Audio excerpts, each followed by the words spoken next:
wani sauri kamar wanda aka yi makyautar kujerar maka. Kujerar maka? To abin da ya faru yau daidai yake da kujerar maka ni a wajena. Hajiya Maryam din siya fasin fowa. Matar AA Musa, Commissioner of Police Katsina CP kenan. Kai yau ne ake naɗinta a Daura. Yau ne Giwar matan kasar Hausa a yau din nan yau ake. Shi yasa kuka ga sauri nake yi.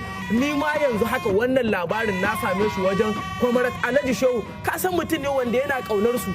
Mutum ne wanda yana masu kaunar su yake yana bibiyar ayyukan su domin ya gwada wa duniya irin kokarin da suke yi. To wallahi Kwamarat Alhaji Shehu shi wannan bawan Allah ya mashi albarka saboda idan da zai daura mu ba za mu gani ba wanda har mu sani mutum ne wanda yake kishin su mu ma sai muka ga bari mu kamun kafa da shi mu ma mu rinka bin su saboda yanzu haka na tafi Daura wajen wannan nadi da za a yi. To me zai hana mu hanzarta mu tare?